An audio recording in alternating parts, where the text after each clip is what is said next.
Hello friends, welcome library science with कंचन।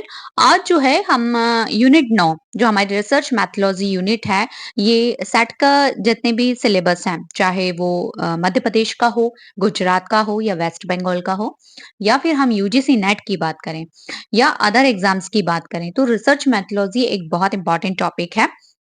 और आज का जो वीडियो है, आज के जो पीवाईक्यू एमसीक्यू हम ले रहे हैं, वो रिसर्च से रिलेटेड ही ले रहे हैं। तो welcome to my channel and unit हमारी रिसर्च मेथोडोलॉजी है।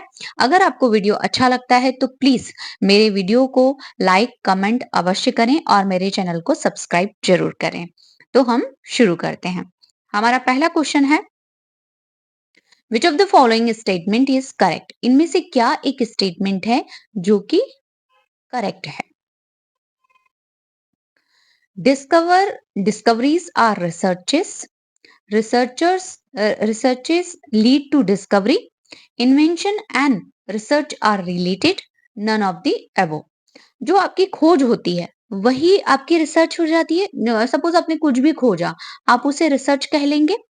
ये जो रिसर्च होती है वो आपको खोज की ओर ले जाती है कि हाँ, हमें ये ढूंढना है, वो रिसर्च कहलाती है। Invention and research are related, invention करना और रिसर्च दोनों एक दूसरे से जुड़े हुए हैं। And none of the above, तो यहाँ पे जो हमारा सही हो जाएगा वो हो जाएगा बी। आपका जो शोध होती है वो आपको प्रोत्साहित करती है, लीड करती है डिस्कवरी की तरफ।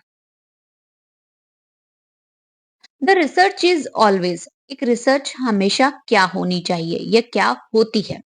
तो एक्सप्लोरिंग न्यू नॉलेज, नए ज्ञान की खोज, है ना, कि हम नया ज्ञान ढूंढ रहे हैं। फिर है वेरीफाइंग द ओल्ड नॉलेज, पुराने ज्ञान को वेरीफाई करना। हम किसी सभ्यता को, किसी व्यवहारों को, किसी परंपराओं को फिर से वेरीफाई करते हैं कि क्या ये कहा गया है कि ये साइंटिफिकली होती हैं, तो हम उन्हें फिर से वेरीफाई करते हैं कि हाँ, साइंस है इनमें, इस तरह से। फिर है कि पहले सपोज इस तरह से काम हुआ करता था, तो हम फिर रिसर्च करते हैं उस सब चीजों को। Filling the gap between knowledge, अब एक नॉलेज से दूसरे नॉलेज के बीच जो गैप आ जाता है उसे फिल करना। और ये गैप कैसे आइडेंटिफाई किया जाता है? अगर आप रिसर्च बहुत अच्छे से पढ़ेंगे तो यहाँ से क्वेश्चन भी आता है कि एक रिसर्च से दूसरे रिसर्च का गैप कैसे आइडेंटिफाई किया जाता है, वो मैं आपको आगे स्लाइड्स में बताऊंगी। और फिर है ऑल ऑफ दी एबो, कि सभी, तो हमारा उत्तर हो जाएगा सभी। The quality of research is judged bye, है ना, जो क्वालिटी होती है, एक ये प्रश्न भी आजकल बहुत आ रहा है। ठीक है, बेसिक सा क्वेश्चन है। पहले बहुत पहले यूजीसी नेट में आया करता था, लेकिन अभी जो पेपर हो रहे हैं स्टेट्स लेवल पे डिफरेंट एग्जाम्स के लिए, उसमें ये क्वेश्चन आ रहा है। तो relevance of research, methodology adopted in conducting the research, depth of research और एक्सपीरियंस ऑफ रिसर्च। तो जो आपने ऑब्जेक्टिव लिए हैं, आपकी जो मेथोडोलॉजी आपने एडॉप्ट की है ना, उससे हमारी जो है जज किया जाता है रिसर्च को, कि आप इसमें कितना अच्छा कर पाएंगे या आपने कितना अच्छा किया है। देखिए, जब आप इसको अगर जानना है ना प्रैक्टिकली, तो आप अगर स्टूडेंट हैं या रिसर्च स्कॉलर हैं या सपोज आप वर्किंग हैं, तो अपने आसपास की किसी यूनिवर्सिटी के पीएचडी वाइवा में जाइए।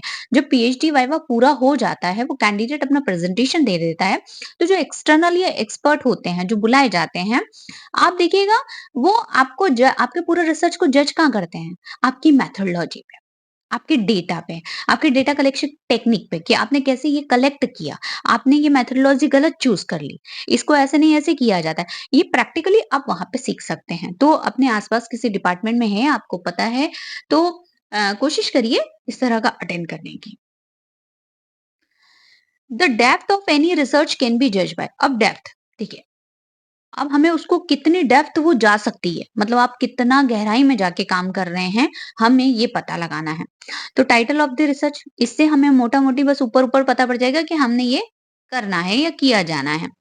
फिर है हमारे ऑब्जेक्टिव, है ना, जिन्हें लेकर आप शुरू से लेके अंत तक, ये जो होता है ये आपका स्टार्टिंग पॉइंट से लेके एंडिंग पॉइंट, जो ये टाइटल है इसको ही जस्टिफाई करना।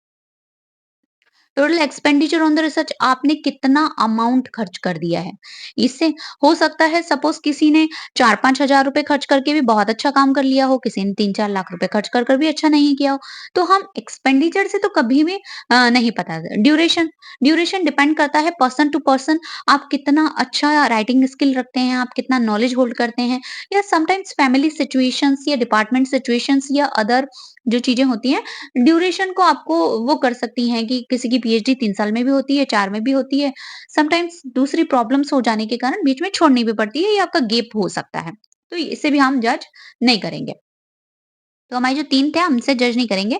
हम जो है हमारा जो टाइटल केवल जो ऑल ओवर एक रिटन है कि हम इसकी रिसर्च कर रहे हैं, उसको जो जस्टिफाई करेगा, है ना? ऑब्जेक्टिव सपोज़ आप सबसे पहले हम ऑब्जेक्टिव बनाते हैं। आपकी रिसर्च में सबसे पहले यही देखा जाता है जब आपकी सिनॉप्सिस अप्रूव होती है, आपकी आरडीसी होती है, ये पॉइंट कहाँ पे आता है आपका ऑब्जेक्टिव ऑफ रिसर्च पे आपकी डीआरसी, है ना? डीआरसी, आरडीसी जिन्हें कहते हैं, तो आपका जब रिटन क्लियर हो जाता है, आप डीआरसी या आरडीसी में कॉल किए जाते हैं, तो वहाँ पे ये देखा जाता है आप जो प्रपोज़ल बना के ले गए हैं, आपने उसमें नंबर ऑफ ऑब्जेक्टिव कितने रखे हैं। सपोज़ आपने 5 रखे हैं लेकिन बहुत अच्छे रखे हैं, आपने 10 रखे हैं लेकिन वो किसी काम के नहीं है, वो जस्टिफाई ही नहीं कर पा रहे हैं आपके रिसर्च को कि इतना फैलाव कर लिया है उन ऑब्जेक्टिव्स में कि पता ही नहीं लग रहा है कि आप कहाँ से शुरू करेंगे और कहाँ जाके खत्म करेंगे या आप ये करना क्यों चाहते हैं? वही नहीं समझ पाते हैं एक्सटर्नल या 2 या 3 ऑब्जेक्टिव होते हैं और वो अधूरे से लगते हैं, है ना? तो एक मीडियम जो स्टैंडर्ड साइज़ होता है 5 टू 6 इतने ही ऑब्जेक्टिव एक अच्छी रिसर्च में जितनी मैंने आज तक सिनॉप्सिस देखी हैं, आप 5 टू 6 बहुत अच्छे ऑब्जेक्टिव रखिए अपनी रिसर्च के लिए, बहुत अच्छा इस पे एक्सप्लोर करिए, तो जो है आपका डेप्थनेस जो है रिसर्च का वो यहीं से जज किया जाता है। फिर है व्हाट इज़ रिसर्च डिज़ाइन, आपका रिसर्च डिज़ाइन क्या होता है?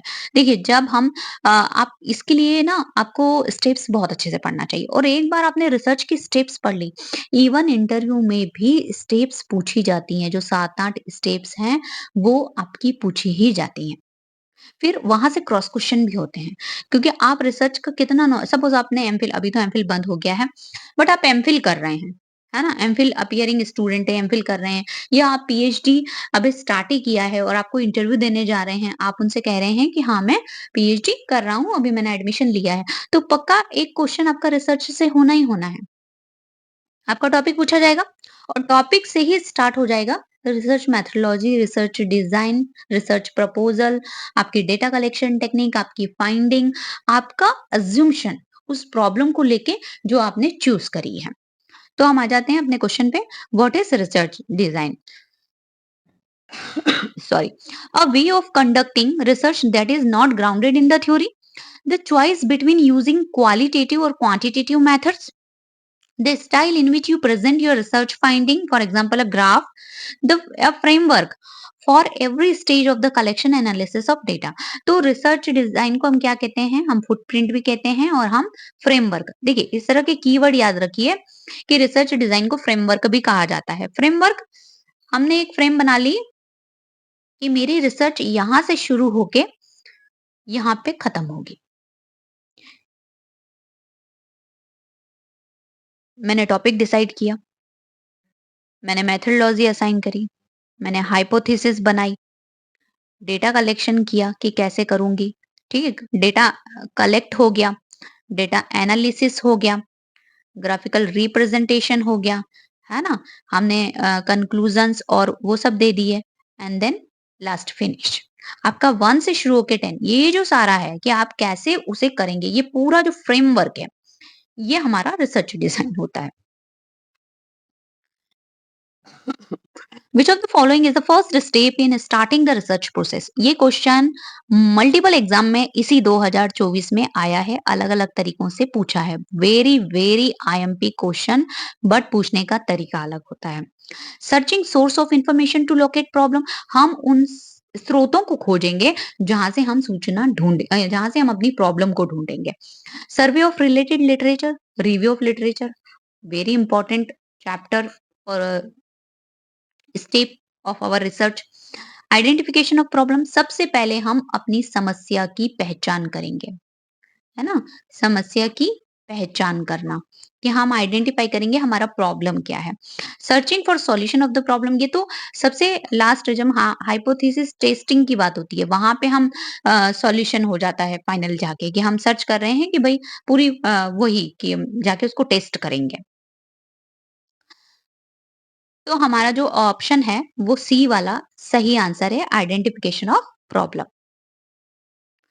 विच of the following research type focus on ameliorating the prevail- prevailing situation? Fundamental research, applied research, action research, ये एक्सपेरिमेंटल रिसर्च है ना। आप जब किसी समस्या का त्वरित समाधान, जिसे हम कहेंगे कि मुझे ये प्रॉब्लम हुई है, मुझे इसका बिल्कुल इंस्टेंट सॉल्यूशन चाहिए, त्वरित समाधान चाहिए, वहां हम कौन सी रिसर्च मानते हैं? तो उसे माना जाता है आपका action research, immediate solution for your problem. In doing research what is the usual sequence of steps, है ना। यूजुअल सीक्वेंस क्या होता है कि हम सबसे पहले क्या करेंगे? तो हमारा है reflect, observe, plan act, observe, reflect, plan, reflect, observe, act, act, observe, plan, reflect. तो हम करेंगे सबसे पहले प्लानिंग होती है, प्लानिंग के बाद हम उसे एक्ट करते हैं, एक्ट करने के बाद अपनी ही एक्टिविटियों को ऑब्जर्व किया जाता है और आपका रिजल्ट उसे रिफ्लेक्ट करता है। तो बी हमारा सही हो जाएगा। जी इंडेक्स वाज डेवलप्ड बाय, इस तरह का भी एक आध क्वेश्चन जी इंडेक्स, एच इंडेक्स, है ना, ये सब आता ही आता है आपका।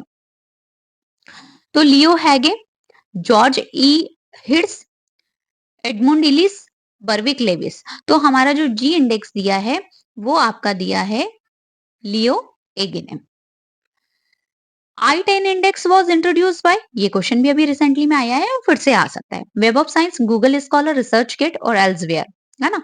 तो आई इंडेक्स यूज किया है, इंट्रोड्यूस किया है गूगल स्कॉलर ने, और किस वर्ष में किया है? तो 2011 में। H index indicates the quality of, जो हमारा एच इंडेक्स है ये क्या शो करता है, मतलब एच इंडेक्स किसके लिए निकाला जाता है? सिंपली आपसे क्वेश्चन ये भी हो सकता है, जर्नल के लिए निकाला जाता है, ऑथर के लिए निकाला जाता है, पब्लिशर के लिए निकाला जाता है, या कंट्री के लिए निकाला जाता है। तो जो हमारा एच इंडेक्स निकाला जाता है ये आपका निकाला जाता है ऑथर के लिए, ऑथर की प्रोडक्टिविटी के लिए हम एच इंडेक्स निकालते हैं। When the population is heterogeneous, which of the following method give better result? जब आपकी population heterogeneous हो, है ना, तो पर्पसिव सैंपलिंग करेंगे, कोटा सैंपलिंग करेंगे, हम रैंडम सैंपलिंग करेंगे, या स्ट्रैटिफाइड रैंडम सैंपलिंग करेंगे। तो जब हमारी heterogeneous हो ना, तो सबसे बेस्ट होता है स्ट्रेटिफाइड करके उसमें रैंडम सैंपलिंग करना। In the research context the phrase focus group, देखिए कल परसों जब हम देख रहे थे तब भी हमने देखा था कंट्रोल ग्रुप, दो क्वेश्चन आते ही हैं और इसी में हमारा जो है आपका कंफ्यूजन हो सकता है, आपका कंट्रोल ग्रुप और फोकस ग्रुप ये किससे एसोसिएटेड होते हैं? तो यहाँ पूछा है फोकस ग्रुप, ठीक है। तो फोकस ग्रुप किससे होगा? सैम्पलिंग से होगा, क्वेश्चनर से होगा, ऑब्जर्वेशन से होगा, या इंटरव्यू से होगा। और ये चारों क्या है? तो ये है हमारी डेटा कलेक्शन टेक्निक, ठीक है, data collection tool, data data collection technique आप कह सकते हैं। तो जो फोकस ग्रुप होता है वो आपका यूज किया जाता है इंटरव्यूज के लिए, डी हमारा आंसर है। Action research means, action research क्या होती है? A research with socio economic objective, जिसका सोशियो इकोनॉमिक ऑब्जेक्टिव हो, a research initiated to solve an immediate problem. देखिए पीछे हम पढ़ के आए हैं, यही हमारा आंसर हो जाएगा कि जब हम इमीडिएट किसी प्रॉब्लम को सॉल्व करते हैं तो हमारा एक्शन रिसर्च कहलाता है, बी हमारा आंसर है। फिर है कर्ट लेविन, है ना, आपसे ये भी पूछा जा सकता है। Kurt Lewin, a German American psychologist, the first coin the term action research. आपसे ये पूछा जा सकता है कि एक्शन रिसर्च सबसे पहली बार किसने दिया था? तो एक जर्मन अमेरिकन साइकोलॉजिस्ट थे कर्ट लेविन, इन्होंने दिया। किस वर्ष में दिया? तो 1944 में। इट अपीयर इन 1946, पहली बार तो इन्होंने कॉइन किया, पर इसे पब्लिकली अगर हम कहें कहाँ पे, आपसे ये भी पूछा जा सकता है ना। तो action research and minority problem, ये इनका एक पेपर पब्लिश हुआ था, उसमें ये पहली बार आई थी।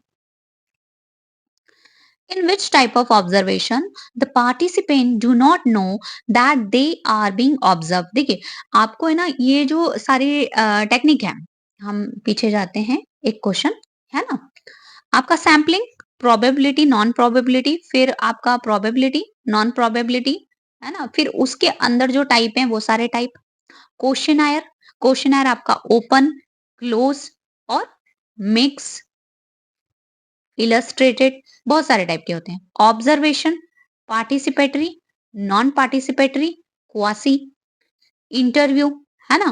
पर्सनल और आपका ग्रुप इंटरव्यू, इस तरह से। तो इनके जो टाइप हैं, वो भी आपको पूरे डिटेल में पढ़ने हैं क्योंकि इन टाइप से भी डिटेल में जाके फिर क्वेश्चन आते हैं। तो हम आ जाते हैं हमारे क्वेश्चन पे कि पार्टिसिपेंट नहीं जानता है, हम उसे नहीं बता रहे हैं कि हम उसे ऑब्जर्व कर रहे हैं, हम उसकी गतिविधियों पर ध्यान रखकर बैठे हैं। तो वो कहलाएगा ओवर्ट, पार्टिसिपेंट, कोवर्ट या स्ट्रक्चर। तो जब उसे नहीं पता है, क्योंकि इससे क्या होता है हमारे रिजल्ट बायस हो जाते हैं। सपोज मैं आपको बता दूं कि मैं आपको ऑब्जर्व कर रही हूँ, तो आप मुझसे बदल कर बात करेंगे, आप जो मुझसे बातें करेंगे वो थोड़ा सा मैनिपुलेट कर देंगे उस डेटा को, और मैं चाहती हूँ कि मेरा डेटा मैनिपुलेटेड ना हो। तो वहां पे हम कोवर्ट स्टडी करते हैं, है ना, कोवर्ट ऑब्जर्वेशन, जिसमें उसे नहीं पता होता है कि हम उसे ऑब्जर्व कर रहे हैं। The survey in which same people are interviewed two or more time. Suppose मैंने आज आपसे पूछी कोई बात, है ना? ये इन्वेस्टिगेशन के दौरान किया जाता है। जैसे पुलिस में आपने देखा होगा जब इन्वेस्टिगेशन होता है, तो आपको एक बार पुलिस पूछती है, फिर आपका केस सीबीआई के पास चला गया, वो आपसे पूछती है, फिर किसी दूसरी एजेंसी के पास सपोज चला गया, वो आपसे पूछती है, फिर आपको कोर्ट में ले जाया जाता है, वहां पूछते हैं। तो एक अपराधी या एक क्राइम में हम इतना सारा, मतलब एक ही व्यक्ति को, यहाँ सॉरी, मतलब मैंने वो वाला एग्जांपल ले लिया क्राइम वाला। बट जैसे सपोज आपका कुछ भी, आपसे कुछ भी स्टडी हो रही है, सपोज मैंने सोचा कि मुझे कोरोना के बारे में, लोगों का न्यू नॉर्मल जो अब हम लाइफ जी रहे हैं आफ्टर कोविड, हमने कितनी हेल्थ इश्यूज फेस की हैं, ये सब के बारे में। तो मैं एक बार उनसे 6 महीने पहले, मतलब सपोज़ मैंने उनसे जून के महीने में पूछा, फिर मैंने उनसे दिसंबर में पूछा, दिसंबर में पूछने के बाद मैंने मार्च में आकर फिर से उनसे एक बार पूछा। तो ये जो एक गैप, लोगों का मैंने इंटरव्यू लिया, पूछा, लेकिन एक टाइम के बाद। या सपोज़ आप कोई प्रोडक्ट दे रहे हैं, तो आप मेडिसिन दे रहे हैं साइकोलॉजिकल पेशेंट को। आप मॉर्निंग में उसका बिहेवियर चेक कर रहे हैं, आप इवनिंग में चेक कर रहे हैं, आप नाइट में उसका बिहेवियर चेक कर रहे हैं। तो जब हम एक से ज़्यादा बार उन लोगों को देखते हैं, मतलब इस तरह का कि हमें इससे भी गुज़रना है, इससे भी गुज़रना है, उससे भी गुज़रना है, तो वो क्या कहलाता है? तो इस तरह के जब इंटरव्यू, ये सारी तो रिसर्च की डिफरेंट डिफरेंट प्रोसेस हो गई। लेकिन जब ये इंटरव्यू में हो जाता है कि हम एक से ज़्यादा बार उसका इंटरव्यू ले रहे हैं, तो वो हमारा हो जाता है पैनल स्टडी, है ना? कि आपको डिफरेंट पैनल से गुजरना होता है। ये सपोज़ आप इसको एमबीए की किसी कंपनी या एमएनसी की कंपनी से ले लीजिए। आपने एमबीए किया है, आप एमएनसी में जॉब करने गए हैं। तो पहले आपको जो है एक रिटन एग्ज़ाम से गुजरना होता है, फिर आपको एक जीडी होती है, फिर आपका एक प्रेज़ेंटेशन सेक्शन होता है, फिर आपका इंटरव्यू होता है। तो आप इतनी बार उन सब प्रोसेस से गुजरते हैं, तो वो हो जाता है हमारा panel study. Pure a research information management system is a product of, देखिए प्योर क्या है, आपसे केवल ये भी क्वेश्चन आ सकता है मैच में कि प्योर को मिलाइए, आप सोचेंगे प्योर क्या है। तो प्योर जो है वो एक आरआईएमएस है, इसको बोलते हैं आरआईएमएस। वहां केवल आरआईएमएस भी लिखा हुआ आ सकता है, रिसर्च इंफॉर्मेशन मैनेजमेंट सिस्टम। अब ये प्रोडक्ट है, किसका उत्पाद है? क्लेरिवेट एनालिटिक्स का, एल्सवियर का, national library of medicine USA का या ओसीएलसी का। तो ये जो है ये आपका एल्सवियर का प्रोडक्ट है ना?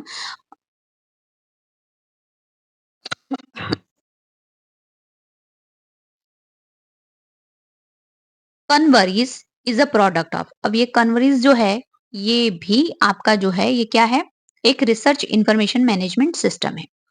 ये भी आपका आर आई एम एस, क्लेरिवेट का है, गूगल का है, नेशनल लाइब्रेरी ऑफ मेडिसिन का है या एल्सवेयर का है। तो ये जो है ये आपका क्लेरिवेट का है। देखिए इन्हें याद रखिए, अगली बार इस तरह से क्वेश्चन बनाया जा सकता है कि वो आपसे मैच करने के लिए पूछ सकता है किसका प्रोडक्ट है, इस तरह से कि एक तरफ प्रोडक्ट दे रखे हैं, एक तरफ कंपनियां दे रखी हैं। तो ये करता क्या है? तो ये जो है support the complete research life cycle. अच्छा, इंडिया में रिसर्च लाइफ साइकिल के लिए क्या बनाया है? अगर आपको पता है तो मुझे कमेंट करके जरूर बताइए क्योंकि यहाँ से भी क्वेश्चन आता है। फ्रॉम एन इनिशियल आइडिया, आपने जो इनिशियल आइडिया लिया रिसर्च के लिए, उससे लेकर उनके रिजल्ट तक, लास्ट तक ये आपका हेल्प करता है, ये प्रोडक्ट पूरा वो मैनेज करता है। फिर है symplectic element is a product of. Symplectic जो प्रोडक्ट है एलिमेंट, ये किसका प्रोडक्ट है? डिजिटल साइंस का, ओसीएलसी का, लाइब्रेरी ऑफ कांग्रेस का, या नेशनल लाइब्रेरी ऑफ मेडिसिन का। तो ये भी इसी तरह का एक हमारा रिसर्च इंफॉर्मेशन मैनेजमेंट सिस्टम है, ये डिजिटल साइंस का है। Vivo in open source research IMS, है ना, इज डेवलप्ड बाय। अब आपसे ये भी पूछा जा सकता है कि इनमें से ओपन कौन सा है और कमर्शियल कौन सा है। तो एल्सवेयर और उन सबके जो प्रोडक्ट रहेंगे वो तो कमर्शियल है। अब यहाँ पे यही है कि वीवो आपका ओपन है। हो सकता है 3 आपको कमर्शियल दे दे और 1 वीवो दे दे और बोले फाइंड ओड वन आउट। इनमें से एक को अलग करो, तो आपको वीवो को अलग करना पड़ेगा क्योंकि वीवो ओपन होगा उनमें से। तो Cornell University, Southern University, Oxford University या कैम्ब्रिज, तो ये जो है कॉर्नेल यूनिवर्सिटी का है। फिर है identify the non probability sampling technique among the following. देखिए, प्रोबेबिलिटी नॉन प्रोबेबिलिटी के जितने टाइप हैं उन्हें हमें बहुत अच्छे से पढ़ना है। तो पर्पसिव, सिंपल रैंडम, सिस्टमैटिक और मल्टी स्टेज। तो जो हमारा नॉन प्रोबेबिलिटी होगी वो हमारी पर्पसिव हो जाती। इजी था, बाकी के जो है प्रोबेबिलिटी है। Which of the following selection process involved by starting with picking some random point? है ना, आपने कुछ random point select कर लिया, then selecting every ninth element until the desired number। आपने पहले कोई starting एक point दिया, अब यहाँ से मैं नवा व्यक्ति, फिर इसके बाद से नाइन्थ, फिर इसके बाद से, है ना, आप कोई भी number, eighth, ninth, fourth, what जो भी आप चूज कर रहे हैं।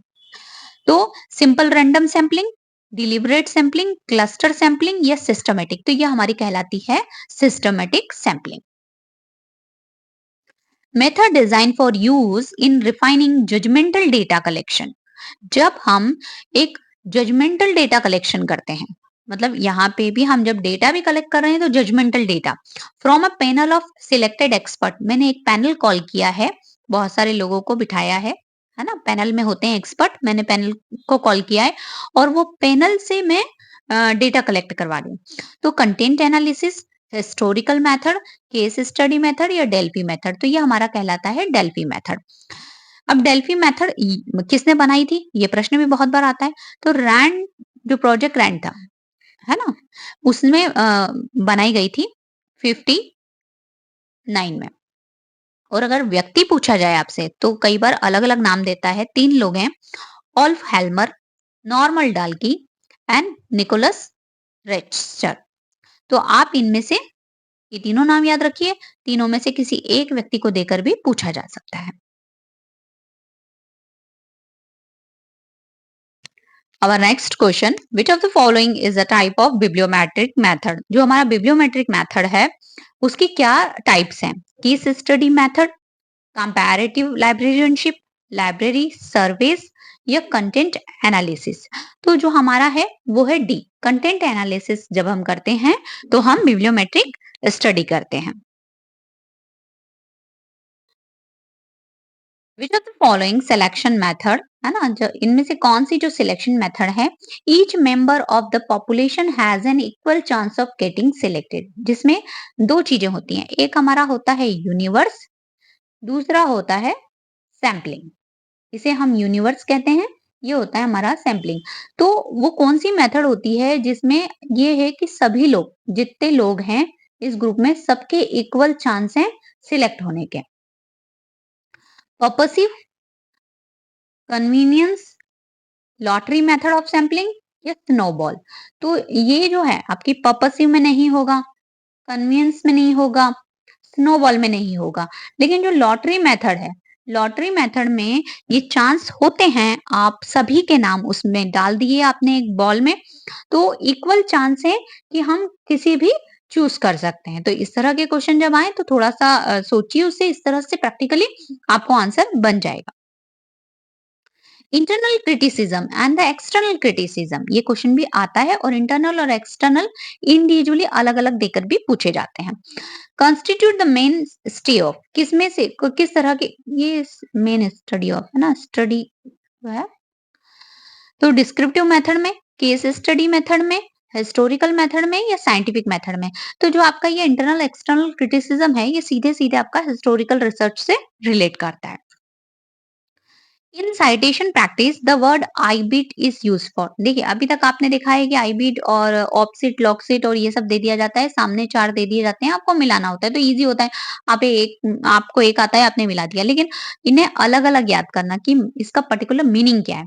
तो आई बीट जो है वो क्या इंडिकेट करता है, द सेम रेफरेंस है वो, जैसा पहले ऊपर रेफरेंस है वही। An earlier citation, citation with multiple author in text citation, तो जो आईबिट है वो हमारा ठीक वैसा ही होता है जैसा कि हमारा पहला वाला।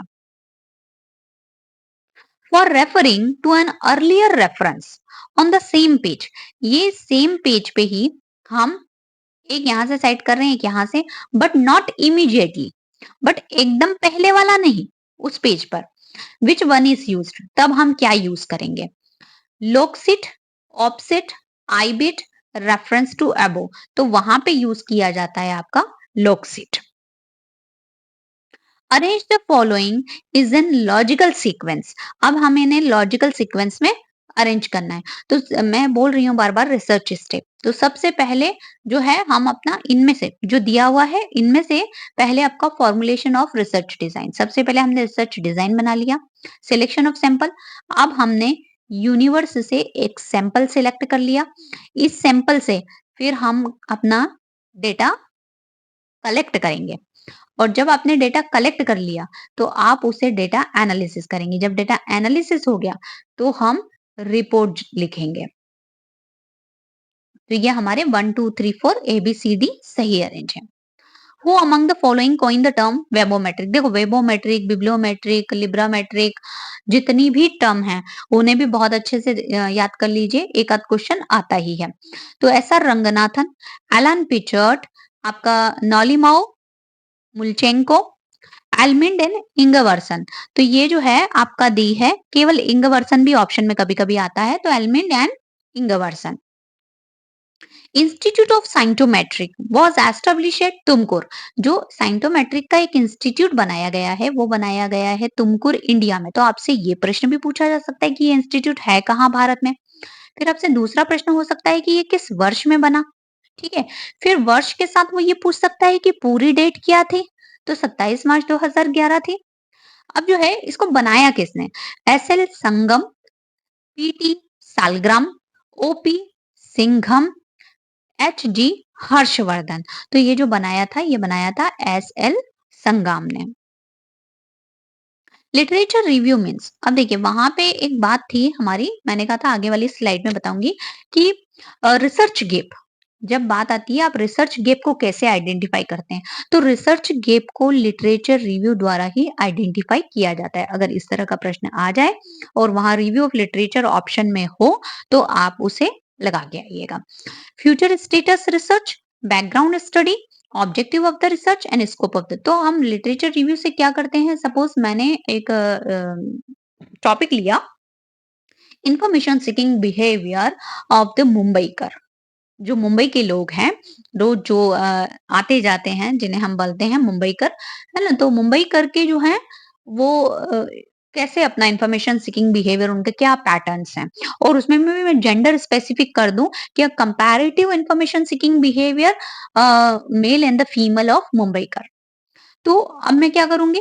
अब मैं पहले सबसे पहले मुंबई की हिस्ट्री, मुंबई पे क्या-क्या लिखा जा चुका है, मुंबईकर पे कुछ लिखा गया है, मुंबई के लोगों के ऊपर इन्फॉर्मेशन सीकिंग बिहेवियर के कोई स्टडियाँ हुई हैं या इनके जो बिहेवियर है किसी तरीके का उस पे कोई स्टडी हुई है, तो वो सारे पेपर्स, वो सारे जो हैं आर्टिकल्स, बुक्स अगर कुछ लिखी गई हैं, तो उन सबको स्टडी करूँगी। तो मैं बैकग्राउंड स्टडी करूँगी पहले, तब तो मैं अभी प्रेज़ेंट स्टडी पे आ पाऊँगी, तो उसे हम कहते हैं background study. If the information is presented in a circle, है ना? एक इन्फॉर्मेशन को सर्कल में प्रेज़ेंट किया जा रहा है and it partitioned into variable segment. अब मैंने उसे वेरिएबल सेगमेंट्स में बाँट दिया है। Magnitude of the variable is known as, है ना? तो इसे हम किस नाम से जानते हैं? Bar chart, pie chart, line chart या हिस्टोग्राम। तो इसे हम जानते हैं pie chart. Questionnaire is a, questionnaire क्या है? रिसर्च मेथड है, मेजरमेंट टेक्निक है, टूल फॉर डेटा कलेक्शन है या ऑल ऑफ द अबव है? तो क्वेश्चनर अभी हमने पढ़ा कि ये डेटा कलेक्शन टूल है हमारा। In the process of reasoning when we start, ये मोस्ट टाइम पे क्वेश्चन है। और जब तक आप थोड़ा नहीं बीली फैमिली पूरा निकाल लेते हैं या बहुत अच्छे से, तब ना अगर आपके कंसेप्ट नहीं क्लियर हुए तो ये बहुत कंफ्यूजिंग है कि हमें जनरल टू पर्टिकुलर और particular to general, deductive logic और इंडिडक्टिव लॉजिक। तो जब हम स्टार्ट करते हैं जनरल स्टेटमेंट से, आपने एक सामान्य चीजों से शुरू किया and conclude to a specific statement, और आप एक पर्टिकुलर पे जाके स्पेसिफिक पे जाके इसे खत्म करते हैं, तो ये क्या कहलाता है? ये कहलाता है डिडक्टिव, ये इनडिडक्टिव, एबनॉर्मल या ट्रांसेंडेंटल। तो ये कहलाता है आपका डिडक्टिव। जब हम जनरल टू पर्टिकुलर जाते हैं या स्पेशल जाएंगे तो ये डिडक्टिव होगा। जब हम पर्टिकुलर टू जनरलाइजेशन करेंगे तो वो हमारा इनडिडक्टिव हो जाएगा। In the process reasoning we start with a specific, देखिए वही क्वेश्चन मैंने यहाँ रख दिया है, मैं खुद ही भूल गई थी, वहां बता दिया आपको। Specific statement and conclude a general, तो ये क्या कहला जाएगा? सीधे सीधे हम आंसर पे आ जाते हैं, इंडिडक्टिव रीजनिंग अभी हम पढ़ के आए। The conclusion finding of which type of research can not be generalize to the other situation, ऐसी कौन सी रिसर्च का टाइप है? देखिए रिसर्च के टाइप से क्वेश्चन आएंगे ही आएंगे। और रिसर्च पढ़ना क्यों इंपॉर्टेंट है? क्योंकि आपकी 6 एग्जाम कैसे, आप स्टेट का जो एग्जाम दे रहे हैं वो, आप नेशनल लेवल का एग्जाम दे रहे हैं नेट वो, ठीक है, आप कोई कॉम्पिटिटिव एग्जाम की तैयारी कर रहे हैं वो, तो कैसे कि आपको रिसर्च को अपने लाइब्रेरी साइंस में तो पढ़ना ही है, आपको सेट के फर्स्ट पेपर में पढ़ना है, आपको यूजीसी नेट के फर्स्ट पेपर में पढ़ना है, और जो कई बार आपको दूसरी एग्जाम्स होती हैं, आप कोई सा भी एग्जाम दे दीजिए, आईआईटी का, एमएनआईटीज का, आईआईएम्स का, कोई सी भी रिक्रूटमेंट एजेंसी अगर रिक्रूटमेंट करवा रही है तो वो आपसे रिसर्च के क्वेश्चन पूछती ही है। आप यूनिवर्सिटी का एंट्रेंस एग्जाम दे रहे हैं, है ना, पीएचडी के लिए, तो वहां पे भी आपसे रिसर्च के क्वेश्चन आते हैं, पूरा का पूरा 50 क्वेश्चन आपको रिसर्च के आते हैं वहां पे, तो इसलिए रिसर्च पढ़ना बहुत इंपॉर्टेंट है, और उसके टाइप भी स्पेशली। तो जो जनरलाइज नहीं कर सकते हैं हम, जो हमने पूरी स्टडी कर ली लेकिन हम उसे जनरलाइज नहीं कर पाएंगे। भाई जनरलाइज करने के लिए लोग होना चाहिए ना, जिन चीजों की आपने रिसर्च की है वो तो जा चुके हैं, ये वो बीत चुकी हैं। तो बीती हुई चीजों को प्रेजेंट टाइम के लोगों के ऊपर जनरलाइज नहीं किया जाता है, तो ये सीधे सीधे आपका आंसर हो जाएगा हिस्टोरिकल। हिस्टोरिकल में हम जो बातें हो चुकी होती हैं, है ना? उसके बारे में बात करते हैं, उन चीज़ों को स्टडी करते हैं। तो जब जो चीज़ें हो चुकी हैं, उन्हें एट प्रेज़ेंट में कैसे करेंगे? तो इसलिए इनको जनरलाइज़ नहीं कर पाते हैं। The process of determining the reliability or accuracy of the information contained in sources collected is, है ना? जब हम एक प्रोसेस है जिसमें हम रिलायबिलिटी, एक्यूरेसी की बात कर रहे हैं उस इंफॉर्मेशन की, तो वो कैसे कलेक्ट किए, उस जब हम कलेक्ट कर रहे हैं उन सोर्सेस को कैसे जानेंगे? आपका internal evaluation, external evaluation, literary evaluation, secondary evaluation. तो ये जो है रिलायबिलिटी और एक्यूरेसी की बात, ये हमारा हो जाता है इंटरनल इवैल्यूएशन, जब हम स्वयं अंदर मतलब आंतरिक रूप से अपने मूल्यांकन की बात करते हैं। और इंटरनल ये भी पूछा जा सकता है कि इंटरनल, यहाँ पे ऑप्शन बदल के दिया जा सकता है, हायर क्रिटिसिज्म, ठीक है? इंटरनल इवैल्यूएशन को कहा जाता है हायर क्रिटिसिज्म, एक्सटर्नल इवैल्यूएशन को कहा जाता है लोअर क्रिटिसिज्म। आपसे दूसरी टर्म्स देकर भी पूछा जा सकता है। फिर है in which of the following study the research, the formation of a hypothesis may not be necessary, ऐसी कौन सी एक टाइप है रिसर्च की जिसमें अगर आपने हाइपोथेसिस नहीं, वैसे हाइपोथेसिस जरूरी होती है क्योंकि बिना हाइपोथेसिस के मतलब ये बात हुई कि हम बिना किसी उद्देश्य के, बिना किसी चीज़ के बस भटक रहे हैं। तो जब आप रिसर्च करते हैं, तो हाइपोथेसिस बहुत ज़रूरी होती है।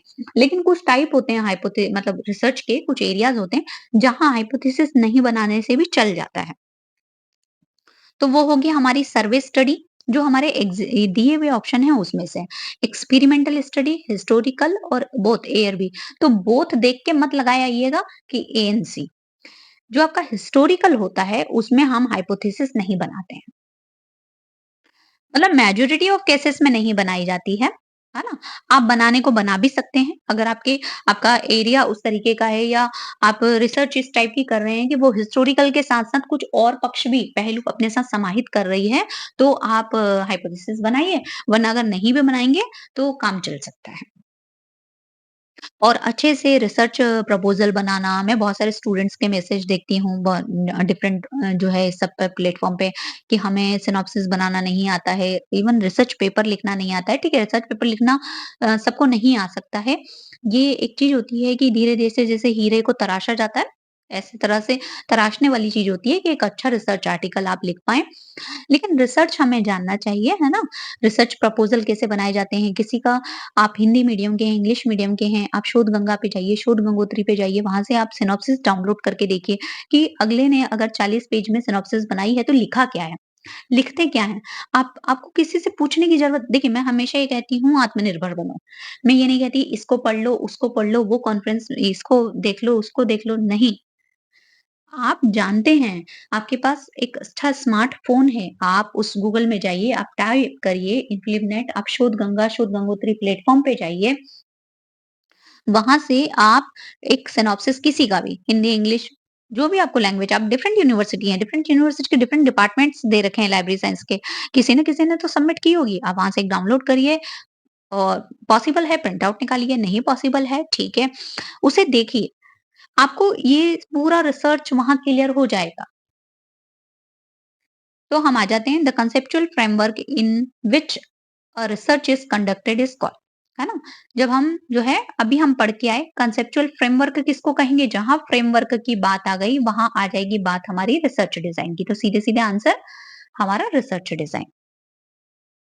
विच of the following is an initial mandatory requirement for pursuing research? सबसे इनिशियल, अगर मैं कहूँ कि इसके बिना रिसर्च शुरू ही नहीं हो सकती या हो ही नहीं सकती, तो वो चीज क्या रहेगी?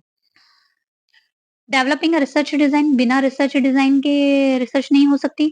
फॉर्मुलेशन और रिसर्च क्वेश्चन, आपने रिसर्च क्वेश्चन बनाना होगा, research question, problem, deciding about the data analysis procedure, है ना? आप क्या करेंगे? आप एक्सेल से करेंगे, एक्सेल का फॉर्मूला आप एसपीएसएस से करेंगे, आप किससे कर रहे हैं? आप डेटा एनालिसिस प्रोसीजर के बारे में बात कर रहे हैं, आप कौन से टेस्ट लगाएंगे? फॉर्मुलेटिंग अ रिसर्च हाइपोथेसिस, आप कौन सा रिसर्च हाइपोथेसिस लेंगे? हाइपोथेसिस में कैसे आपके अज़म्पशन्स जो है रहेंगे। तो रिसर्च जब हम शुरू करते हैं ना, तो सबसे इम्पोर्टेंट टॉपिक होता है, सबसे इम्पोर्टेंट कि आपके पास एक प्रॉब्लम होनी चाहिए, तब तो रिसर्च शुरू करेंगे। प्रॉब्लम ही नहीं है तो किसका सॉल्यूशन ढूँढेंगे? तो सबसे पहले या तो आपके पास रिसर्च क्वेश्चन होना चाहिए या रिसर्च प्रॉब्लम होना चाहिए, तो हमारा आंसर हो जाएगा बी। टिपेट टेबल, ठीक है, जब आप सैंपलिंग पढ़ेंगे ना, वहाँ पे आपको ये, अगर आप बहुत अच्छी किसी थ्योरी की बुक से पढ़ते हैं, ये वाला पूरा चैप्टर अच्छे से, तो टिपेट टेबल जो होती है, ये क्या होती है और क्यों यूज की जाती है? ये एक स्टैटिस्टिकल टेबल होती है। Table use for sampling purpose, table use for verification of statistical reference, table use for charging system. तो ना तो ये स्टैटिस्टिकल होती है, ना स्टैटिस्टिकल रेफरेंस के लिए होती है, और ना ही कोई चार्जिंग सिस्टम होता है। जो टिपेट प्रणाली है ना? टिपेट जी के नाम पर ही इसका नाम रखा है। टिपेट प्रणाली जो है, टेबल भी बोलते हैं, ये हम सैंपलिंग के पर्पस से यूज करते हैं। जब हम रैंडम सैंपल निकालते हैं, तो हम टिपेट मेथड यूज करते हैं। और ये देखिए इसका पूरा नाम यहाँ लिखा है, एलएचसी टिपेट द्वारा 1927 में दी गई थी। तो आपसे ईयर भी पूछा जा सकता है, आपसे टिपेट प्रणाली किनके नाम पर है या किनके द्वारा दी गई, उनका नाम भी पूछा जा सकता है, और ये किसके लिए यूज होती है, तो ये सैंपलिंग पर्पस से यूज होती है। R is a software, R अभी बहुत पॉपुलर है। आपने आईआईटीज की कॉन्फ्रेंस, आईआईटी की वर्कशॉप, आईआईटी की ट्रेनिंग में देखा होगा, ये बहुत यूज हो रहा है। तो R is a software useful for statistics for librarian, library automation, library merger or periodical subscription. तो ये जो है हमारा statistics for librarians. R is first release 1933 1993। GNU public licence जो हमारा है उसके अंतर्गत आई है। अब आपसे कई बार पूछता है कि आर जो है डेवलप किसने की है, उन व्यक्तियों के नाम। तो रोज इखा एंड रॉबर्ट जेंटलमैन। देखिए आर, आर और आर, तीन आर का कॉम्बिनेशन बना लीजिए और याद कर लीजिए। Web impact factor is developed by, जो वेब इम्पैक्ट फैक्टर है सॉरी, किसके द्वारा डेवलप है? तो पी इंगावर्सन, एल बोर्नेबोरा, एम थेलवॉल या आर रोसेव। तो ये जो है हमारा इंगावर्सन के द्वारा है और 1998 में दिया था। फिर है who developed HistCite. HistCite a bibliometric analysis and visual software. तो सबसे पहले तो हमें ये याद रखना है एक फैक्ट कि हिटसाइट क्या है। तो ये एक बिब्लियोमेट्रिक एनालिसिस एंड विजुअलाइजेशन सॉफ्टवेयर है, अगर आपको मैच करने के लिए आ जाता है तो। Eugene Garfield, F W Lancaster, B C Vickery, Derek J de Solla price. तो इसे किया है यूजिन गारफील्ड ने। अब जो यूजिन गारफील्ड है, इन्होंने इसे कब लॉन्च किया था? तो 2007 में। ठीक है। और यूजिन गारफील्ड जो हैं वो फाउंडर हैं द साइंस मैगजीन के भी। फिर है आइडेंटिफाई द ऑथर ऑफ ऐसे एन इंफॉर्मेशन साइंटिस्ट। इस ऐसे ऑन इंफॉर्मेशन साइंटिस्ट जो एक किताब है, इसके ऑथर कौन है? देखिए किताबें भी आपको आएंगी, आप इसके नोट्स बनाइए प्रॉपर।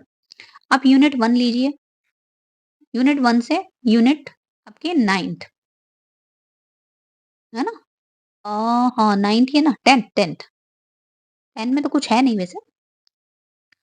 तो यूनिट 1 टू यूनिट 10 तक आप जो है एक-एक यूनिट में जितनी भी बुक्स के नेम आ रहे हैं, उन किताबों के नाम लिखिए, वो कहाँ से प्रकाशित हुई हैं ये लिखिए, किस वर्ष में आई हैं वो लिखिए, उनके ऑथर लिखिए और उस बुक में कोई टर्म दी है स्पेशली तो उसे भी लिखिए। इस तरह से अपने प्रॉपर नोट्स बनाइए। थोड़ा-सा टाइम लग सकता है। देखिए अभी यूजीसी नेट का एग्ज़ाम हुआ है ना? आपके पास 3 महीने हैं, 10 दिन लगकर अच्छे से ये वाले नोट्स बना लीजिए। आपको हर एग्ज़ाम के लिए, आगे आने वाली सभी चीज़ों के लिए ये बहुत काम आएँगे। लेकिन 10 दिन से ज़्यादा कोई भी आप नोट्स बनाए ना, बहुत ज़्यादा टाइम नहीं दीजिए उन चीज़ों को। कोशिश करिए।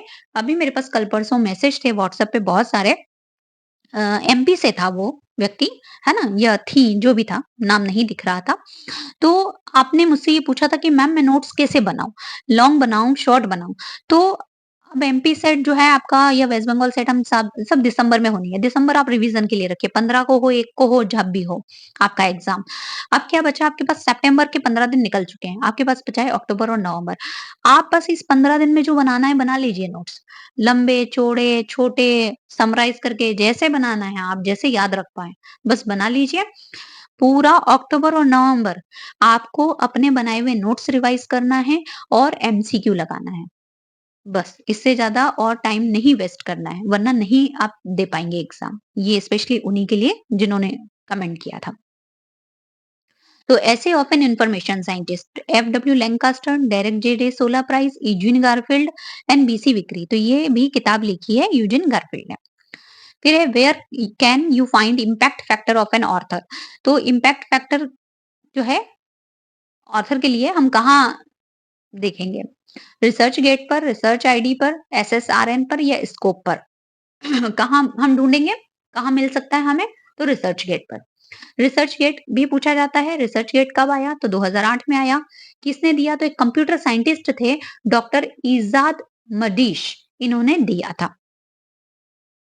द टर्म इन्फॉर्मेट्रिक है ना? इन्फॉर्मेट्रिक अभी हमने कहा कि सारी टर्म्स आप याद कर लीजिए किसने दी हैं। टीसी क्रेवन, की कैसर, सॉरी जे कैसर, ऑटो नैक या ईजे कोट्स। तो ये दी है आपकी ऑटो नैक्स ने। कब दी है? तो 1979 में। द टर्म बिब्लियोमेट्रिक, बिब्लियोमेट्रिक किसने दी है? एस आर रंगनाथन ने, एलन पिचर्ड ने, ऑटो नैक ने या जेईएल फेराडेंस ने। तो ये आपकी दी है एलन पिचर्ड ने। फिर एलन पिचर्ड ने पहली बार कब दी थी? तो 1969 में। कहाँ पे यूज की थी? तो स्टैटिस्टिकल बिब्लियोग्राफी और बिब्लियोमेट्रिक, ये इनका आर्टिकल था। और ये आर्टिकल कहाँ पब्लिश हुआ था? तो जर्नल ऑफ डॉक्यूमेंटेशन में। Who among the following at first introduce को साइटेशन एनालिसिस। को साइटेशन एनालिसिस जो होता है, जब हम दो साइटेशन को रिलेट करते हैं, उनको मिलाते हैं, तो Henry Small and Irina Marshakova, B C Vickery, T C Craven, Nalimov and Mulchenko. तो किसने दी थी? तो ये Henry Small and Irina Marshakova जो थे, इन्होंने दिया था। और कब दिया था? तो 1973 में दिया था। Who coined the term scientometric. Scientometric किसने दी थी? एसआर रंगनाथन ने, हेलेन पिचार्ड ने, एच डब्ल्यू हुल्मे ने, या नालिमाओ एंड मुलचेनको ने? तो ये दी थी नालिमाओ एंड मुलचेनको ने। और ये जो है, आपसे ये भी पूछा जा सकता है कि ये टर्म जो है, ये किस किस शब्द से बनी है? जैसे अभी आपका यूजीसी नेट में आया था डेटा वाला, है ना? लेटिन, डाटुम, इस तरह से। तो रशियन वर्ड है। देखिए, अभी तक आपने लैटिन वर्ड पढ़े हैं, है ना? ग्रीक पढ़े हैं आपने लाइब्रेरी साइंस में। अब रशियन वर्ड, आप याद रखिए कि साइंटोमेट्रिक जो है वो रशियन वर्ड है। और रशियन में कौन सा है? तो नाउको मैटीरिया, ये जो वर्ड है ये है। और इनका पूरा नाम है Vasily N Nalimov and J M Z M Mulchenko. और ईयर है आपका 1969। Who coined the term informetric. Informetric किसने दिया है? तो अभी हमने पढ़ा, है ना?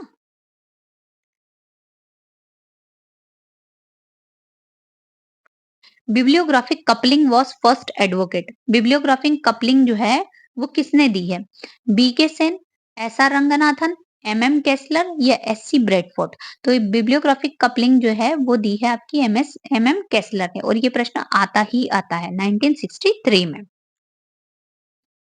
Who first use the phrase bibliographic control. सबसे पहले बिब्लियोग्राफिक कंट्रोल वर्ड जो था वो किसने यूज किया था? ये फ्रेज पॉल ओटलेट, हेनरी ला फाउल्टेन, लूथर इवांस, या कोनार्ड गैसनर। तो ये यूज किया था आपका लूथर इवांस ने। द टर्म स्टैटिस्टिकल बिब्लियोग्राफी, ये भी बहुत बार आया हुआ क्वेश्चन है और आता ही है। एलन पिचार्ड, ओटोनेक, ई डब्ल्यू ह्यूल्मे, जे ई एल फेराडे फेराड ने। तो ये दिया था हमारा ह्यूल्मे ने, ई डब्ल्यू ह्यूल्मे ने। कब दिया था? तो 1923 में। देखिए, ये क्यों ईयर क्यों लिखे हैं? कई बार आपको ये टर्म क्रोनोलॉजिकली अरेंज करने के लिए दे दी जाती है। अब जब क्रोनोलॉजिकली अरेंज करने के लिए दे दी जाएंगी, तो वहां पे ये होगा कि हमें याद रखना पड़ेगा कि स्टैटिस्टिकल बिब्लियोग्राफी पहले आई, लिब्रामेट्री आई, बिब्लियोमेट्रिक आई, साइंटोमेट्रिक आई, वेबोमेट्रिक आई, ये सारी चीजें। हाइपोथेसिस क्या होती है? Tentative solution of a problem, partial solution of a problem, tested solution of a problem, या सॉल्यूशन टू अ प्रॉब्लम। तो hypothesis is always a tentative. यहाँ पे सॉल्यूशन लिखा है, कई बार अज्यूमशन वर्ड भी लिखा हुआ आता है। तो टेंटेटिव अज्यूमशन, टेंटेटिव सॉल्यूशन होता है हमारी चूज की हुई प्रॉब्लम के लिए। The alternate term, our next question, the alternative term of for population is sampling। In sampling is, जब हम पॉपुलेशन की बात करते हैं सैम्पलिंग के पर्पस में, मैंने अभी कहा कि ये पॉपुलेशन होता है और इसमें से हम अपना सैंपल चूज करते हैं। तो इस पॉपुलेशन को क्या कहा जाता है? इस पॉपुलेशन को कहा जाता है sample size, the universe, cluster, या नन ऑफ द अबो। तो इसे कहा जाता है यूनिवर्स। ठीक है, इसे कहा जाता है यूनिवर्स, समग्र।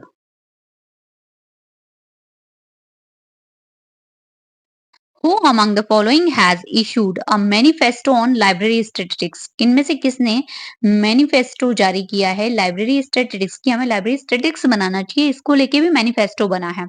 यूनेस्को ने बनाया है, इफ्ला ने बनाया है, आईएलए ने बनाया है, या यूएनओ ने बनाया है? तो ये इफ्ला ने बनाया है। अच्छा क्वेश्चन है। Acknowledgement that one document receive from another is called. एक एक्नॉलेजमेंट जो एक डॉक्यूमेंट से दूसरे डॉक्यूमेंट को प्राप्त होता है, क्या कहलाता है? Citation, reference, index, none of the एबो। तो ये कहलाता है साइटेशन, कि हम एक डॉक्यूमेंट दूसरे डॉक्यूमेंट को एक्नॉलेज करता है कि वहां से ली गई है, हम उसे साइट करते हैं, साइटेशन देते हैं। The term scientometric is originated from, है ना, जो साइंटोमेट्रिक टर्म है अभी हमने पढ़ा था, है ना, कि ये रशियन वर्ड था। सुशी, सुशी का फुल फॉर्म भी पूछ सकता है आपसे। Standardized usage harvesting initiative is a tool for compile user statistics online, is sponsored by. ये जो ऑनलाइन यूजर्स हैं हमारे, उसको ये मेंटेन करता है, कंपाइल करता है। ये किसने दिया है? National Information Standard Organization NISO USA, International Organization for Standardization Geneva, Bureau of Indian Standard BIS New Delhi, या नन ऑफ द अबव। तो सुशी को दिया है, ये आपका दिया है निसो यूएसए ने। काउंटर, काउंटर का full form counting online uses of network electronic resources. Question आपसे ये भी पूछा जाता है कि काउंटर में, काउंटर किस लिए यूज होता है? तो आपका counter is using for the counting online uses of network electronic resources. इस तरह से क्वेश्चन बनाकर। कब पहली बार लॉन्च किया गया था? 2002 में, 2004 में, 2006 में, या 2008 में? तो 2002 में। पेज रैंक, पेज रैंक जो है वो किससे, page rank is use to measure, page rank को क्यों यूज किया जाता है? किसको मेजर करने में, नापने में? The importance of journals first page, हम उसका फर्स्ट पेज नापते हैं। Importance of the authors productivity, author की प्रोडक्टिविटी को नापा जाता है। The importance of website pages and none of the above. तो पेज रैंक, देखिए सीधे सीधे इसमें पेज आ रहा है लेकिन फर्स्ट पेज नहीं है। ये जो हमारा वेबसाइट का पेज होता है उसकी रैंकिंग करना, उसको नापना कि उस पे कितने नंबर ऑफ जो है हिट्स हैं, उसकी रैंकिंग निकालने में यूज किया है। The page rank is algorithm used by Google search to rank web pages in their search engine results. वो अपना गूगल जो है एल्गोरिदम सेट करता है। द टर्म अल्ट्रामेट्रिक, अल्ट्रामेट्रिक जो है वो किसने यूज की थी? एलन पिचार्ड ने, जैसन प्रेम ने, यूजीन गारफील्ड ने, या जेई हिर्स ने? तो ये की थी जैसन प्रीम ने। अब जो है अल्टरमेट्रिक को एक दूसरे नाम से भी जाना जाता है, अल्टरनेटिव मैट्रिक। आपसे अल्टरनेटिव मैट्रिक देके भी पूछा जा सकता है। पहली बार इसे कहाँ दिया था? तो अल्टरमेट्रिक का मैनिफेस्टो ये था, ठीक है, बाय जैसन प्रिम। कब दिया था? तो 2010 में। What type of research is the chain procedure of Ranganathan? जो रंगनाथन का चेन प्रोसीजर है, देखिए 5 फंडामेंटल कैटेगरीज वो है हमारा, 5 लॉ जो है वो फंडामेंटल में आ जाते हैं, है ना? और चेन प्रोसीजर जो है वो किस में आती है? बेसिक रिसर्च में, अप्लाइड रिसर्च में, प्योर रिसर्च में, या प्रैक्टिकल में? तो चेन प्रोसीजर जो है वो आपका अप्लाइड रिसर्च है।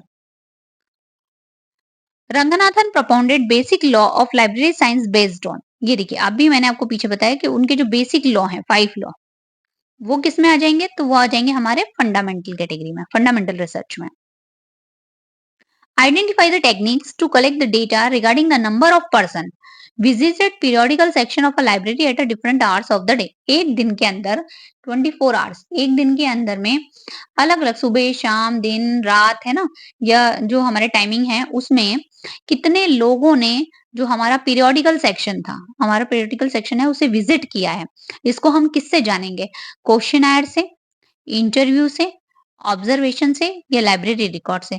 तो आप उनसे क्वेश्चनर नहीं भरवा पाएँगे, है ना? हम सेम डे तो नहीं जान पाएँगे, हम उनके इंटरव्यू भी नहीं ले पाएँगे इस चीज़ों के लिए। तो एक होता है ऑब्जर्वेशन, जो हमारा स्टाफ बैठा है वो ऑब्जर्व करता है कि इतने लोग आए। दूसरा लाइब्रेरी रिकॉर्ड, जब आप वहाँ पे एक रजिस्टर है कि साइन करना है आपको जाने से पहले, तो वो रजिस्टर से हम लाइब्रेरी रिकॉर्ड से पता कर सकते हैं। तो हमारा आंसर हो जाएगा सी और D. Select the correct combination. Pure research, applied research, snowball sampling and systematic random sampling. तो 5 law of sorry fundamental laws of, मुझे सब जगह 5 लॉ ही दिखते हैं। फंडामेंटल लॉज ऑफ थर्मोडायनामिक, है ना? थर्मोडायनामिक के जो फंडामेंटल लॉज हैं वो क्या हैं? तो ये हमारे प्योर रिसर्च हैं। इन्वेंशन ऑफ स्टीम इंजन, किसी चीज का इन्वेंशन करना, इन्वेंशन आपकी हो जाएगी हमेशा applied research. Non probability sampling, snowball is a type of non probability sampling. Systematic random sampling, तो ये हो गई हमारी प्रोबेबिलिटी के type. Fish bone diagram was created by, जो फिश बोन डायग्राम है ये किसके द्वारा बनाया गया है? Kaoru Ishikawa, Vilfredo Pareto, Karl Pearson, Edward Deming. तो ये बनाया हुआ है Kaoru Ishikawa. Histogram, a method of graphical representation of data was developed by. ये क्वेश्चन आ चुका है एक एग्जाम में और इम्पोर्टेंट है, रिपीट हो सकता है। हिस्टोग्राम जो है वो आपका किसने दिया है, जो हम डेटा इंटरप्रिटेशन जो ग्राफिकल रिप्रेजेंटेशन करते हैं उसमें यूज करते हैं। तो K Ishikawa, Vilfredo Pareto, Karl Pearson या एडवर्ड डेमिंग। तो ये है आपका कार्ल पियर्सन। सोशियोग्राम, देखिए हिस्टोग्राम के बाद एक और टर्म आया है sociogram, a method of representing relationship graphically. जब आप एक रिलेशनशिप को ग्राफिकली रिप्रेजेंट करते हैं, वॉज डेवलप्ड बाय, किसने बनाया है? Louis Guttman, Charles E Osgood, Francis Likert and Jacob L Moreno. तो इसे बनाया है सोशियोग्राम को जेकोब एल मोरिनो ने।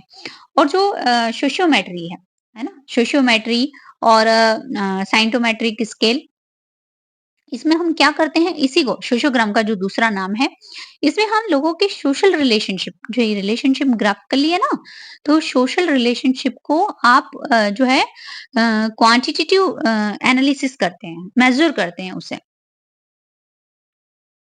Who among the following is associated with semantic differential scale? देखिए ये आपको सारी स्केल पढ़नी है, Guttman scale, Likert scale, semantic differentiate scale किसने दी है? तो रेंसिस लिंकर्ट ने, लुइस गुटमैन ने, चार्ल्स ई ऑसगुड ने या नन ऑफ दी अबोव ने। तो ये जो है हमारी स्केल दी है चार्ल्स ई ऑसगुड ने। फिर है कुमुलेटिव स्केल, क्यूमुलेटिव स्केल किसने दी है? फ्रांसिस लिंकर्ट ने, लुइस गुटमैन ने, चार्ल्स ई ऑसगुड ने या नन ऑफ द अबव। तो ये दी है आपकी लुइस गुटमैन, और इसे गुटमैन स्केल भी बोलते हैं। फिर है हमारी थर्डस्टोन स्केल, ये कब बनी थी? 1925 में, 1928 में, 1931 में या 1934 में। तो ये बनी थी 1928 में। और जो है इसको बनाया किसने था? तो लुइस लियोन थर्स्टोन ने बनाया था। थर्स्टोन स्केल भी इसे कहा जाता है ना, इन्हीं के नाम पे, और 1928 में बनी थी।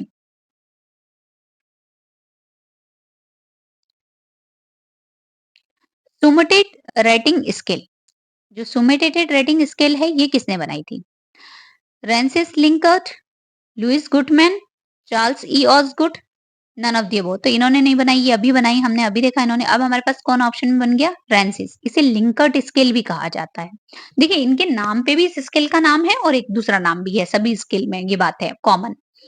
तो ये जो बनी थी ये 1932 में बनी थी। Who among the following is regarded as the father of cybernetic? जो साइबरनेटिक है इसके फादर किसे कहा जाता है? टी ब्रोन ने, नॉबर्ट वाइनर ने, एस आर रंगनाथन को या एलन पिचर्ड को? तो ये है आपके नॉबर्ट वाइनर, जो है ये हमारे साइबरनेटिक के फादर कहे जाते हैं। Application of mathematical method to the investigation of information science object is called. जब हम एक जो है इन्वेस्टिगेशन करते हैं मैथमेटिकल मेथड का एप्लीकेशन करके, लेकिन हमारे जो ऑब्जेक्ट होंगे वो इंफॉर्मेशन साइंस के होंगे, तो वो क्या कहलाएगा? वेवोमेट्रिक, साइंटोमेट्रिक, इंफॉर्मेट्रिक या बिब्लियोमेट्रिक? तो इंफॉर्मेशन का, जब हम इंफॉर्मेशन साइंस की स्टडी कर रहे हैं तो वो हमारा कहलाएगा informetric. What does CAQDAS stand? ये जो है ये क्या फुल फॉर्म है, किस रिलेशन में? Research analysis. अब आपसे ये भी पूछा जा सकता है कि इसका यूज कहाँ किया जाता है, तो इसका यूज किया जाता है रिसर्च एनालिसिस करने में। Computer assisted qualitative data analysis software, computer assisted quantitative data analysis software, company authorized quantitative data analysis software, company authorized qualitative data analysis software. तो इसका फुल फॉर्म होता है हमारा computer assisted qualitative data analysis software. The stage in the product life cycle curve are. जब एक product है इसका जो पूरा एक लाइफ साइकिल चलता है स्टार्टिंग से लेके एंड तक, वो क्या चलता है? तो introduction, growth, maturity, decline, introduction, growth, maturity, profit, growth, maturity, profit and decline, introduction, growth, maturity and saturation. तो सबसे पहले वो मार्केट में इंट्रोड्यूस होती है, फिर उसकी ग्रोथ बढ़ती है, वो अपनी मैच्योरिटी पे आता है और एक टाइम पीरियड के बाद जो कि कंज्यूमर बिहेवियर होता है, वो डिक्लाइन होता है प्रोडक्ट। तो ये हमारे जो पहला वाला है वो इसकी लाइफ साइकिल हो जाएगी। Who says hypothesis is a provisional central idea which become the basic for fruitful investigation known as a working theory। पहले तो वर्किंग थ्योरी किसने कहा है ना? दूसरा कि हाइपोथेसिस के बारे में ये जो डेफिनेशन है ये किसने दी है? देखिए, गुड एंड हार्ट की डेफिनेशन आपको आएगी, पीवी यंग की डेफिनेशन आएगी। 2-4 ऐसे ऑथर हैं जिन्होंने रिसर्च के ऊपर बहुत बेसिक, बहुत स्टार्टिंग में बहुत अच्छा लिखा है। उनकी जो डेफिनेशन है आप उन्हें ज़रूर याद रख करिए, वहाँ से एक आध डेफिनेशन आ ही जाती है। तो ये जो हाइपोथेसिस के बारे में डेफिनेशन है, ये हमारी दी है पीवी यंग ने। एसपीएसएस स्टैंड फॉर, अभी आपने देखा होगा एमपी सेट में जो आपका फर्स्ट पेपर हुआ था, उसमें ये पूछा गया था। हो सकता है आप सेकंड में पूछ ले, हो सकता है किसी और एग्जाम में पूछ ले, तो ये एक इम्पोर्टेंट है आपका। Statistical package for system science, statistical system package for social science, statistical package for the social science and none of the above। तो हमारा सी वाला सही हो जाएगा कि ये एक स्टैटिस्टिक पैकेज है सोशल साइंस के लिए।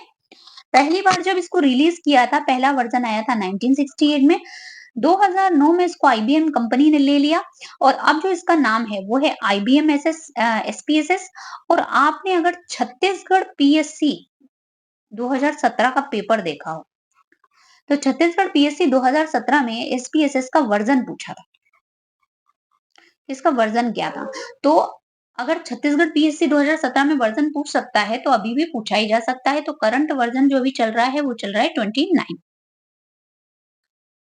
फिर है data view is, data view क्या है? रेफरेंस मैनेजमेंट सॉफ्टवेयर है, बिब्लियोमेट्रिक सॉफ्टवेयर है, साइटेशन बिल्डिंग सॉफ्टवेयर है या एंटी प्लेगरिज्म है? तो जो डाटा व्यू है ये आपका बिब्लियोमेट्रिक सॉफ्टवेयर है। Using various qualitative method with the quantitative method can be called। जब आप बहुत सारी qualitative method ले लेते हैं, है ना? Using various qualitative method with quantitative. Suppose आपने क्वेश्चनर भरवा लिया था, ये हमारा हो गया क्वांटिटेटिव। बट आई फील्ड कि मुझे पूरा डेटा नहीं मिला है, then I go to interview, है ना? मैं इंटरव्यू के लिए भी गई उसके। तो इस तरह की मेथड जब आप क्वालिटेटिव भी यूज कर लेते हो, फिर आप क्वांटिटेटिव भी यूज कर लेते हो, ऑब्जर्वेशन भी लगा लेते हो, मतलब एक से ज्यादा मेथड्स आप यूज कर लेते हो, तो वो क्या कहलाती हैं? कोलसेंस, ट्रिंगुलेशन, बाइप्राइट या इम्पेसिव। तो ये आपका कहलाता है ट्रिंगुलेशन।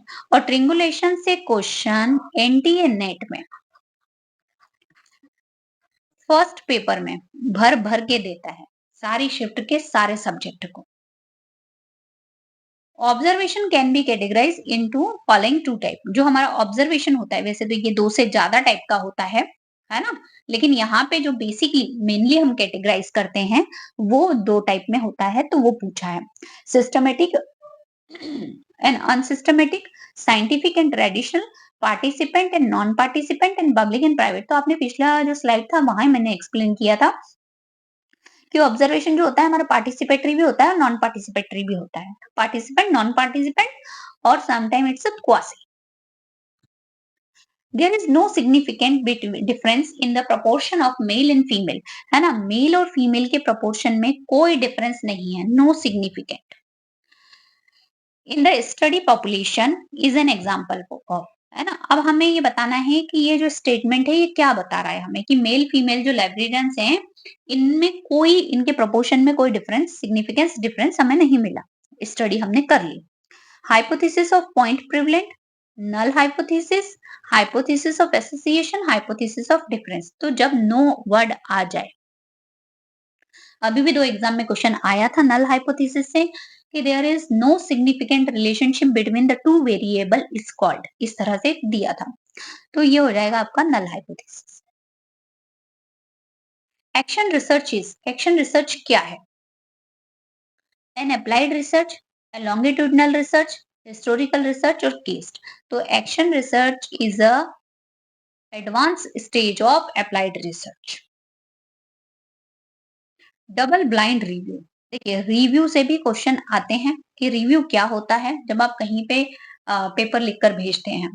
तो जो अच्छे जर्नल्स होते हैं रेपुटेटेड और अच्छी लेवल कॉन्फ्रेंस होती हैं, वो रिव्यू करती हैं उसे प्लेगरिज्म और ये सब के लिए। तो उसमें रिव्यू की डिफरेंट कैटेगरीज होती हैं, उसमें से एक होती है double blind review. Double blind review किसे कहा जाता है? तो reviewer and author identify our concealed from the reviewer and vice versa. मतलब दोनों एक दूसरे को जो है नहीं जानते हैं। ना रिव्यूअर ऑथर को जानता है, ना ऑथर रिव्यूअर को जानता है। Review is done two times, दो बार रिव्यू किया जाता है। Only reviewer identify is concealed, only author identity is concealed. मतलब केवल उसकी आइडेंटिटी छुपाई जाती है, केवल ऑथर की आइडेंटिटी छुपाई जाती है। रिव्यू को टू टाइम किया जाता है नहीं। तो रिव्यूअर से ऑथर की और ऑथर से रिव्यूअर की दोनों की वाइस वर्सा आइडेंटिटी हाइड की जाती है, वो होता है double blind review. In academic writing supra denotes, जो एकेडमिक राइटिंग है उसमें सुपरा क्या है? Above, below, no publisher is given, no place is given. तो सुपरा जो है ये क्वेश्चन आ चुका है, अच्छा क्वेश्चन है। एबो होता है इसका मतलब। अब आपसे ये पूछा जा सकता है अगली बार कि सुपरा दैट मीन्स एबो, इस वर्ड टेकन फ्रॉम कहाँ से लिया है? तो लेटिव लैटिन से लिया है। ठीक है, लैटिन वर्ड है। विच of the following evaluation technique is used for forecasting? जब हम फोरकास्टिंग करते हैं किसी मेथड में, जब हम अपने रिसर्च में, तो फोरकास्टिंग के लिए कौन सी टेक्निक यूज की जाती है? Market research, performance evaluation, cost benefit या डेल्फी? तो हम यूज करते हैं डेल्फी। लोटका लॉ इज रिलेटेड, लोटका का जो लॉ है वो किससे रिलेटेड करता है? वर्ड फ्रीक्वेंसी काउंट से, साइंटिफिक प्रोडक्टिविटी से, distribution of paper in periodical या साइटेशन एनालिसिस? तो ये क्वेश्चन भी कई बार आता है, scientific productivity. Which of the following is not a referencing style? है ना, हमें रेफरेंसिंग स्टाइल जानना है। रेफरेंसिंग स्टाइल्स को पूरा कैसे लिखा जाता है वो भी आपसे पूछते हैं। तो इनमें से क्या नहीं है?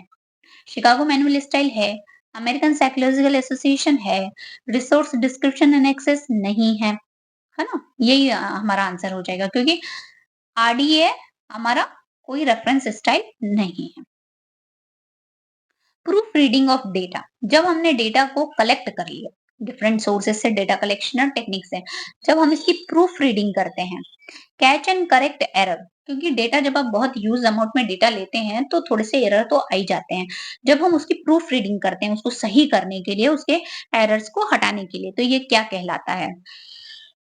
Data correcting, data scanning, data editing या डेटा क्लीनिंग? तो ये कहलाता है आपका डेटा को क्लीन करना। In a study to find out the information seeking behaviour, अब हमें जो है इंफॉर्मेशन सीकिंग बिहेवियर करना है चिल्ड्रन का। Which one of the following research method is most suitable? इनमें से कौन सी एक मेथड सबसे सही होगी? एक्सपेरिमेंट करेंगे हम उनके ऊपर, हिस्टोरिकल तो होगा ही नहीं। केस स्टडी भी नहीं कर सकते हैं। तो जो हम करेंगे वो हम करेंगे सर्वे। बच्चों का सर्वे किया जाएगा कि वो देखिए जहाँ पे इंफॉर्मेशन सीकिंग आ जाए ना, सीधे सीधे सर्वे होगा। कोप स्टैंड फॉर, है ना, रिसर्च में जो कोप है वो क्या कहलाता है? Committee on publication ethic, committee on publishing enterprises, committee on publishing ethics, none of the above. तो पब्लिकेशन इथिक है, पब्लिशिंग इथिक नहीं है, ये ध्यान रखिएगा आईएनजी का। कमिटी ऑन पब्लिकेशन इथिक कब एस्टेब्लिश हुई थी? तो 1997 में। In which type of research the phrase control group, देखिए वहीं पे था हमारा फोकस ग्रुप, यहाँ पे है कंट्रोल ग्रुप। फोकस ग्रुप को हम इंटरव्यू के लिए यूज करेंगे और कंट्रोल ग्रुप आपका यूज होगा एक्सपेरिमेंटल रिसर्च के लिए। द क्रेनफील्ड टेस्ट, है ना, Cranfield test associated with the evolution of information retrieval. आपसे कई बार ये भी पूछता है क्वेश्चन कि क्रेनफील्ड टेस्ट किससे रिलेटेड था? तो इंफॉर्मेशन रिट्राइवल से, ये आपका आंसर होगा।